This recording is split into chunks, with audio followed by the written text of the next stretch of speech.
Amanhã devo me juntar à Conferência do Rio sobre o Desenvolvimento Sustentável. E aproveito essa tarde de hoje para fazer um balanço da experiência do Programa de Desenvolvimento Sustentável do Amapá e a Rio+20. Eu governei o Amapá de 95 a 2002 e, naquela ocasião, nós pautamos, como veremos mais na frente, as políticas públicas nas teses do desenvolvimento sustentável que tinha acabado de nascer da Conferência do Rio em 1992.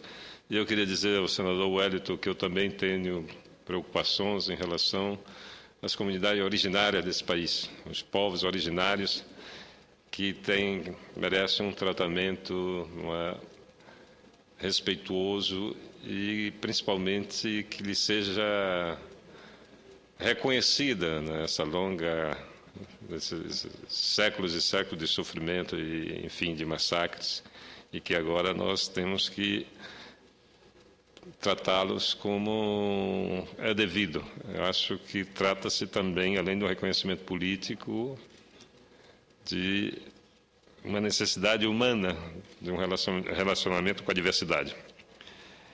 Eu confesso que sinto-me recompensado com a abertura da Rio+20, pois o desenvolvimento sustentável está na ordem do dia. Há 17 anos, quando eu comecei a aplicar o Programa de Desenvolvimento Sustentável do Amapá, o PDSA, transformando as preocupações ecológicas e ambientais em plano de governo, a minha proposta foi pouco compreendida, quando não muito criticada. Ontem mesmo, em conversa com Carlos Siqueira, secretário-geral do Partido Socialista Brasileiro, ele fez referências à incompreensão que a proposta gerou naquele período. Eu estou falando de 95 a 2012, nós estamos em 2012, 20 anos depois da Conferência das Nações Unidas para o Meio Ambiente e o Desenvolvimento. Hoje, a questão ambiental é um tema que está diariamente presente nos meios de comunicação nacionais e internacionais. A crise ecológica está cada vez mais visível e suas consequências sobre as sociedades e os seres vivos estão cada vez mais em evidência. A questão é motivo de preocupação de uma parte significativa dos habitantes do planeta. As mudanças climáticas, a perda de biodiversidade, o esgotamento dos recursos naturais e a poluição dos diversos meios naturais são os 4 riscos que sintetizam a crise ecológica atual. Desafio que nós temos que enfrentar, e não apenas as gerações futuras, pois não há mais tempo a perder. A crise ambiental veio para ficar. Nós podemos vencer as crises políticas, e já vencemos tantas. Também superar as crises econômicas, até mesmo as crises éticas, mas a crise ambiental ela é definitiva. Ela não tem retorno. O que está feito não tem mais como ser corrigido. O que nós podemos é mudar de rumo, mudar de atitude e mudar esse padrão de consumo e de produção que norteia a sociedade global. A formulação do Programa de Desenvolvimento Sustentável do Amapá inspirou-se diretamente na reunião da ONU sobre Desenvolvimento e Meio Ambiente, a ECO 92, realizada no Rio de Janeiro, em junho de 1992, e também no exemplo dado por Chico Mendes, que terminou sendo barbaramente assassinado no Acre em defesa de uma outra relação com a floresta. O Chico Mendes acreditava que defendendo a floresta estava defendendo o emprego dos seringueiros e que poderia, além de preservar a floresta, de manter a floresta em pé para preservar os empregos, diversificar as atividades econômicas utilizando os recursos madeireiros e os recursos não madeireiros da floresta. De fato, 2 anos e meio após a reunião, após a ECO 92, decidi adotar o desenvolvimento sustentável como matriz das políticas de governo. Durante 7 anos e 3 meses, em que pese incompreensões e críticas, esse programa foi posto em prática, mobilizando progressivamente diversos segmentos da sociedade amapaense, especialmente os excluídos. E aí estavam os índios como grandes parceiros dessa nova aventura humana. A despeito das dificuldades enfrentadas, as conquistas foram inegáveis. Graças a esses êxitos, o Amapá foi descoberto pelos meios de comunicação e foi colocado no mapa do país com notícias de projetos extremamente positivos. O Programa de Desenvolvimento Sustentável do Amapá foi composto por 6 diretrizes básicas que orientaram todas as ações de governo. A primeira diretriz foi a valorização das vantagens comparativas do Estado do Amapá frente a outras regiões, ou seja, tirar partido da diversidade de ecossistemas, da extraordinária capacidade de produção de biomassa vegetal e animal, das áreas com biodiversidade intacta, dos locais de notável beleza natural, além do acesso estratégico aos centros de comércio internacional. É bom lembrar que o Amapá faz fronteira com a região Guiana, que é uma região do Estado francês e que faz parte da União Europeia. Tem até uma situação muito interessante. Quando eu era governador, eu me juntei com o meu homólogo da Guiana, Antônio Caram, que era o presidente do Conselho Regional, e nos apresentamos no Comitê de Região da Comissão Europeia, presidida por um governador de uma região da Alemanha. E nós fomos ali reivindicar um direito que era atribuído naquele momento aos países fronteiriços da União Europeia. O alemão ficou surpreendido quando soube que o Brasil também era um país fronteiriço e que poderia acessar aqueles fundos que eles tinham destinados a incentivar a ampliação da União Europeia. Foi uma situação até cômica, porque o governador desse Estado alemão, ele tinha muita dificuldade de entender que, no outro lado do Atlântico, havia um país fronteiriço com a União Europeia. Portanto, essas vantagens comparativas do Amapá, o Amapá está na linha do Equador, com a maior parte do seu território está no hemisfério norte. Outra diretriz básica do PDSA era a sustentabilidade, que procurava o equilíbrio entre os aspectos econômicos, sociais e ambientais das atividades produtivas. Essa equação de combinar fatores econômicos com equidade e com preservação dos recursos naturais, essa é uma dificuldade que desembocou no desenvolvimento sustentável. E hoje nós nos debruçamos no Rio no debate sobre desenvolvimento sustentável, sobre economia verde e sobre combate à pobreza. Ou seja, que não há como preservar os recursos naturais convivendo com a pobreza do lado. Procurou fortalecer também a economia local através da biodiversidade vegetal e animal da Amazônia, fortalecendo a dinâmica local e regional, distribuindo renda. Também significou transferir, desenvolver e adaptar a tecnologia disponível aos grupos sociais locais e estabelecer critérios de utilização e de retorno social e ambiental para investimento. Isso está na ordem do dia. Nós da Amazônia, que somos beneficiários do Fundo Constitucional do Norte, que é gerenciado pelo Banco da Amazônia, está na hora de sentarmos para debater a aplicação desse fundo.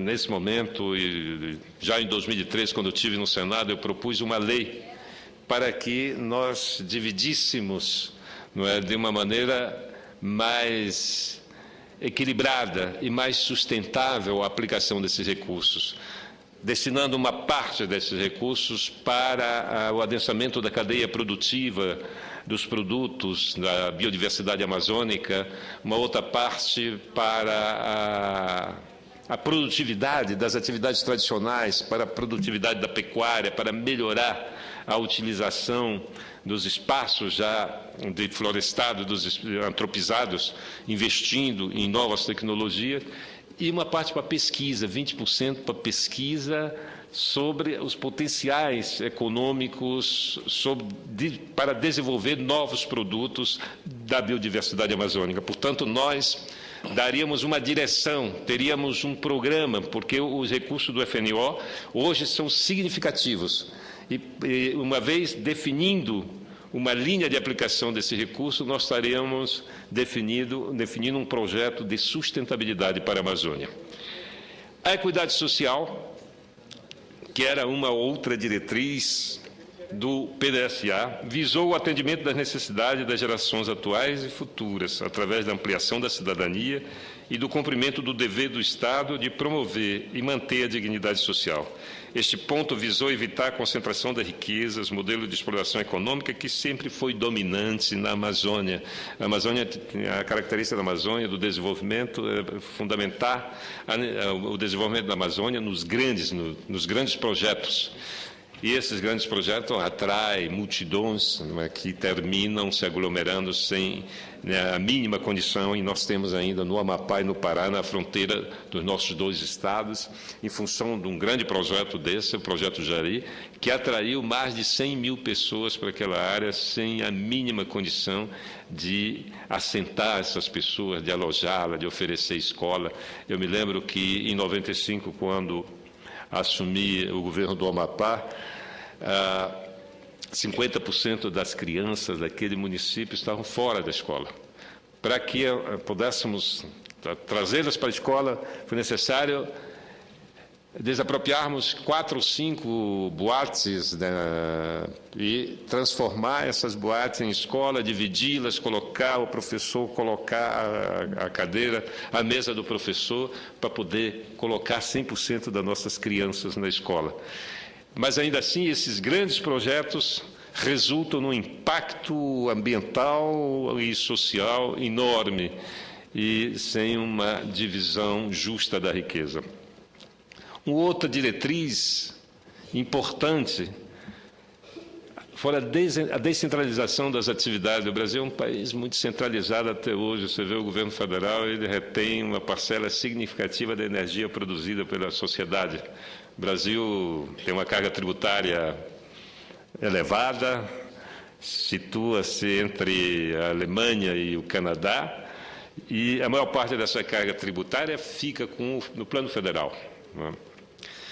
E pelo menos 40% daquilo que nós pagamos vai para honrar os serviços da dívida pública, com juros e pagamento do principal, que é muito para um país que precisa se desenvolver, precisa desses recursos para investimento. Por falar nisso, amanhã a presidenta Dilma anuncia 10 bilhões de reais para investimento e os governadores estão vindo para cá. O Brasil precisa de investimentos e nós deixamos de investir para pagar a dívida pública, e ao longo de muitos e muitos anos, e isso é que tem definitivamente atrasado o desenvolvimento do nosso país.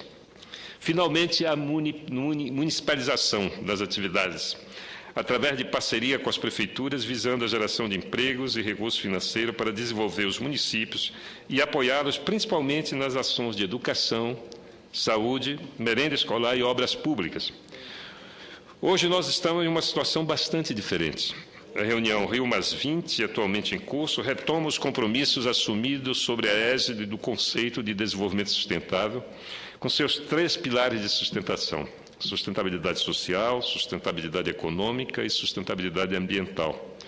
Trata-se de uma retomada a qual reconhece que, em virtude de avanços insuficientes na implementação do desenvolvimento sustentável, os problemas ecológicos, econômicos e sociais só se agravaram desde então.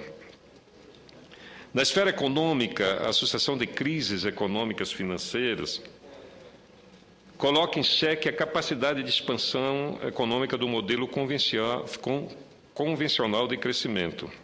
Em termos ecológicos, os riscos saíram da bibliografia e dos debates científicos e técnicos para ganhar espaço no âmbito da sociedade civil. Eu me lembro muito bem que só muito recentemente que se começou a associar essas grandes tragédias ambientais à ação humana, mas ainda assim se coloca em dúvida se realmente os impactos são provocados pelas atividades humanas. Ouço com satisfação o senador Cristóvão. Na hora que achar mais oportuno, meu parte, senador. Não, Tá bom. lhe ouço agora, senador. Senador Capiberibe, o senhor é conhecido e está na história e tem ganho muitos prêmios, como recentemente, por conta da sua luta pela transparência na administração pública, por conta do seu projeto de forma de licitar, que, se não impede totalmente, faz muito difícil haver qualquer tipo de superfaturamento, de corrupção, de dinheiro por baixo do pano, tudo isso. Mas pouca gente talvez saiba da importância que o senhor tem como um precursor no meio político da visão de um desenvolvimento alternativo, de um desenvolvimento que aí estão chamando de sustentável, que eu pessoalmente acho que a gente vai ter que inventar o nome certo.